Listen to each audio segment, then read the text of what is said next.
নমস্কার বন্ধুরা, তোমাদের সবাইকে স্বাগত জানাই ইংল্যান্ডের ম্যানচেস্টার থেকে একটা নতুন ব্লগে। আজকে পাঠটা হচ্ছে তোমার শনিবার, আর এখন বাজে রাত্রি 9টা।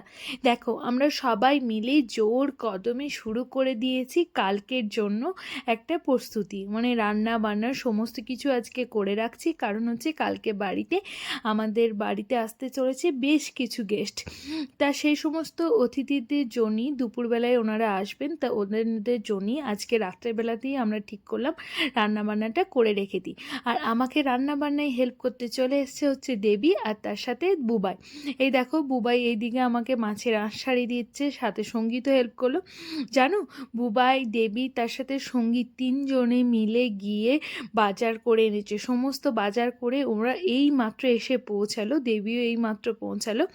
তো এসে পৌঁছেই আমাকে হেল্প করতে লেগে গেল। আমি যতটুকু পেরেছিলাম রান্নাবান্না আগে থেকেই শুরু করে দিয়েছিলাম, যেটুকু ঘরে ছিল সেগুলো দিই, আর বাকি যে সমস্ত জিনিস সেগুলো দিয়ে এখন এবার এই যে সবজি কেটে দিচ্ছে দেবী আমাকে বসে বসে। দেবী তো চেয়েছিল ও আমার সাথে দাঁড়িয়ে দাঁড়িয়ে রান্নাবান্নাও করবে, কিন্তু একটা ঘটনা ঘটে গেছে। সেই ঘটনাটা হলো তোমার, ও একটু পাশে থেকে নামতে গিয়ে পড়ে গিয়ে পাটা ছিঁড়ে গেছে বেচারি। আমি বললাম তুই বসে বসে সবজিগুলো কেটে দে, ও সেটাতে তো মানলো না, বসে বসে আমাকে সবজি কেটে দিল। তারপরে আমি বাঁধাকপির পকোড়া বানাচ্ছিলাম, ব্যাস আমাকে বললো তুই দে, পকোড়াগুলো আমি ভেজে দিই। ব্যাস সেই ও দাঁড়িয়ে দাঁড়িয়ে সেই পাপটা ছেঁড়া নিয়ে দাঁড়িয়ে দাঁড়িয়ে কষ্ট করে আমাকে বাঁধাকপির পকোড়াগুলো ভেজে দিচ্ছিল। আর এইদিকে দেখো, 3টে ওভেন আমি জ্বালিয়ে দিয়েছি, 3টে ওভেনে রীতিমতো রান্না চাপিয়ে দিয়েছি, জোর কদমে রান্না বান্না চলছে। বহুত দিনের ইচ্ছা আমার কালকে পূরণ হবে। কালকে আমার বাড়িতে আসতে চলেছে বেশ কিছু গেস্ট। এতদিন সবার বাড়িতে তো আমরা খাওয়া দাওয়া করেও বেড়েছি, হ্যাঁ মাঝে কিছু অতিথি আমি নিমন্ত্রণ করে খাইয়েছিলাম, কিন্তু এবারে যে অতিথি আগমনটা হচ্ছে সেটা হচ্ছে সবাই মিলে একসাথে একটা বড় সড়ো আয়োজন। তো এইদিকে মাছ ভাজতে আমি লেগে গেছি, আর দেবী বললো সিমাইয়ের পায়েসটা ও আমার কাছে বায়না করেছিল, সিমাইয়ের পায়েসটা অতিথিদের জন্য আমি বানাবো।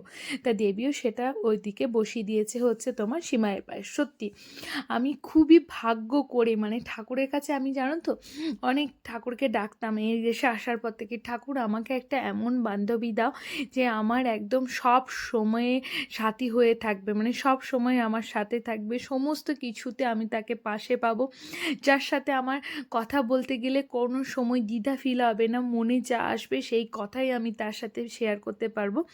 তা ঠাকুরকে আমি ডেকেই যেতাম। তা এতদিন পর ঠাকুর আমাকে এই লাস্ট টাইম যখন ইন্ডিয়া যাচ্ছিলাম, সেই ইন্ডিয়া যাওয়ার সময় এথিয়াদ এয়ারলাইন্সে আমাকে পাই দিয়েছে, সেটা হচ্ছে দেবী আর এই বুবাই।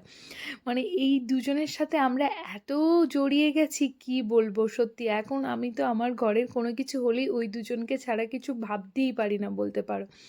আর আমার ছেলেও ওদেরকে বলা হচ্ছে মামাই আর মামাই মিমিকে এত ভালোবাসে, বা ওরাও আমাদেরকে এত আপন করে নিয়েছে, মনে হয় মানে মনেই হয় না যে আমাদের মাত্র এই কয়েক মাসের প্রয়োজন, মনে হয় আমার অনেক অনেক দিনের প্রয়োজন।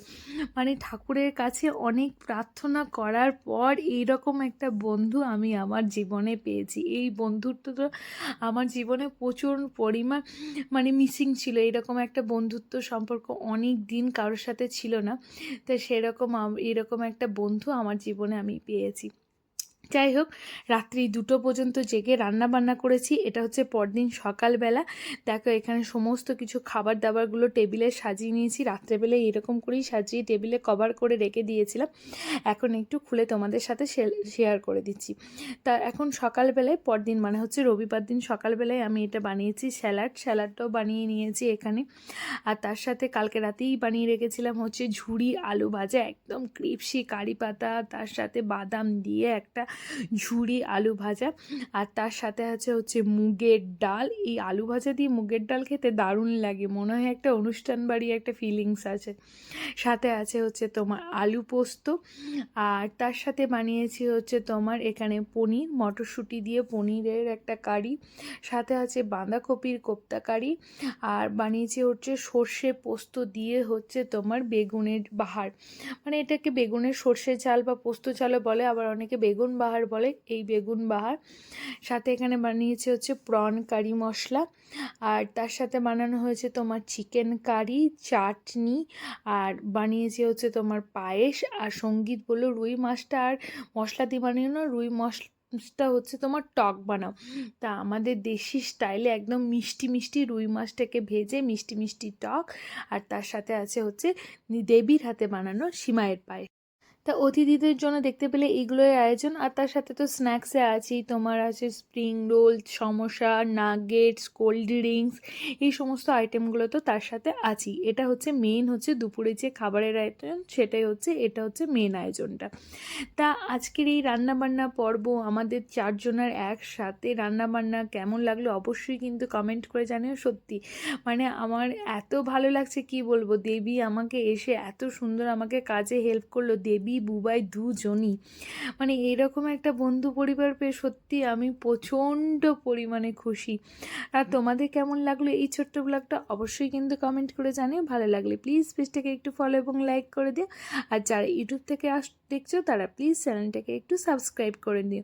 আর কালকেই তোমাদের সাথে শেয়ার করব পরবর্তী ব্লগেই যে আমাদের বাড়িতে অতিথিরা এলো, কি কি আয়োজন করেছিলাম সেটা তো আজকে দেখতেই পেলে, আর আমরা কেমন করে অতিথিদের সাথে টাইম কাটালাম সেটা কালকের ব্লগে তোমাদের সবার সাথে শেয়ার করে নেব।